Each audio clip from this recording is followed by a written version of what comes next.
ဆုံးမှဆိုတဲ့အချိန်ကြီးကိုစောင့်ရင်နဲ့နောက်အဲ့ဒီပြေးဆုံးနေဆိုတဲ့အချိန်လေးရောက်လဲရောက်တော့နှောင်သားတွေနဲ့တပွေတစ်ပိုက်ကြီးရတဲ့အချိန်တွေဖြစ်သွားနိုင်တယ်ဆိုပြန်လူတစ်ယောက်ကိုစကားပြောမှုတယ်ပေါ့နော်သူကဘာပြောလဲဆိုတော့သူ့မှာချစ်တဲ့လူရှိရဲ့ဘာဖြစ်လို့သူကအသက်30ကျော်နေပြီ35 38လောက်ရှိနေပြီပေါ့နော်အဲ့ဒီအရွယ်ရှိနေပြီဘာဖြစ်လို့လက်မထက်သေးတာလဲဆိုတော့သူကတော့ပြောတယ်သူပြေးဆုံးတဲ့အချိန်ရောက်တော့မှသူငွေရှာနေတယ်အခုချိန်မှာငွေရှာနေတယ်သူပြေးဆုံးတဲ့အချိန်တစ်ခုကိုရောက်တဲ့အချိန်ကျတော့မှ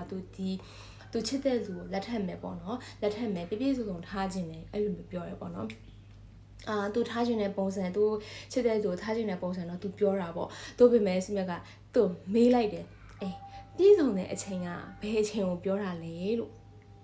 ဘယ်အချိန်ကိုယ့်လက်ထဲမှာငွေဘယ်လောက်ရှိတယ်ဆိုတော့မှပြည်စုံတယ်လို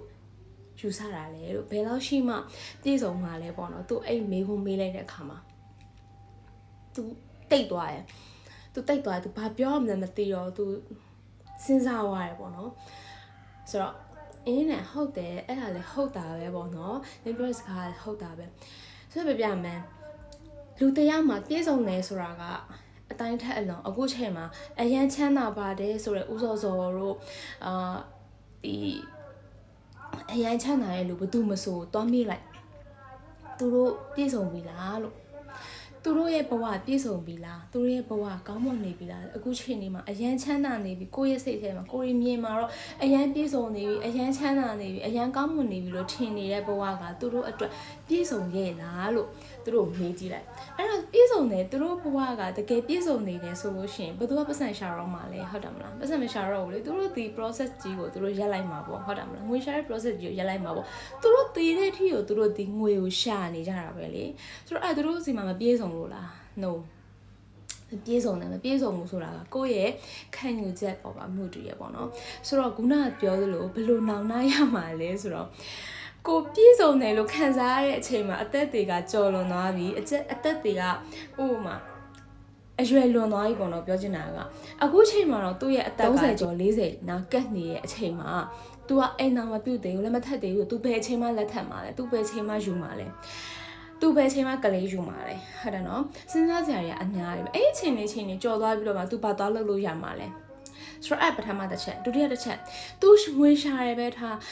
तू ပြည့်စုံတယ်လို့ယူဆထားတယ် तू လို့သူ့ရဲ့ဘဝပြည့်စုံမှုအတွက် तू ငွေရှာထားရတာအဲ့ငွေတွေကိုဘာမှသွားဖြုံးမှာလဲ तू ချစ်တဲ့လူလည်းမရှိဘူးသူ့ရဲ့ဘဝမှာသူ့ရဲ့ဒီဘယ်လိုပြောမလဲအမွေစားမွေခံကလေးဆိုတာလည်းမရှိဘူးပါအဲ့ငွေတွေကို तू ကလူဆိုတာချင်းမှာသိမှာပဲလေကိုတည်သွားခဲ့လို့ရှိရင်ရောအဲ့ပိုင်ဆိုင်မှုတွေကကိုဘာလုပ်ခဲ့မှာလဲဘသူ့ကိုပေးခဲ့မှာလဲဟုတ်တယ်မလားဒါတွေကအများကြီးရှိတယ်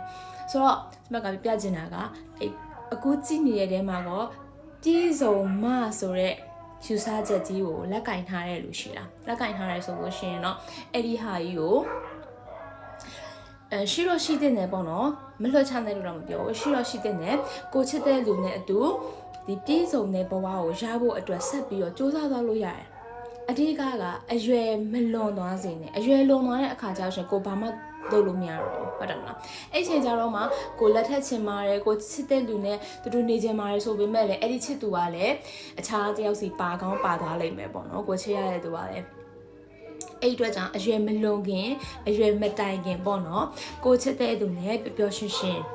်ဖြတ်တန်းသွားဖို့အတွက်စမကတော့အကြံပေးချင်ပါတယ်။ကိုနဲ့ကိုအိမ်အောင်ပြုတ်ပြီးလက်ထပ်ပြီးဆိုလို့ရှိရင်လည်းကိုလိုချင်တဲ့ပန်းတိုင်းကိုလိုချင်တဲ့ target ကိုတူတိဆောက်လို့ရတယ်။ခုနကပြည့်စုံတယ်ဆိုတဲ့ target ပေါ့နော်။ကိုငွေရှာခြင်းနဲ့ဆိုလို့ရှိရင်လည်းကိုချစ်ရတဲ့သူနဲ့ငွေပို့ရှာလို့ရှိရင်ငွေပိုမြင့်ရရပေါ့နော်။ဘာဖြစ်လို့လဲဆိုတော့စိတ်ချမ်းသာနေရပျော်ရွှင်နေတဲ့အခါမှာငွေရှာရလည်းပို့ပြီးတော့ဝင်နေပေါ့နော်။အဲ့ဒီအတွက်ကြောင့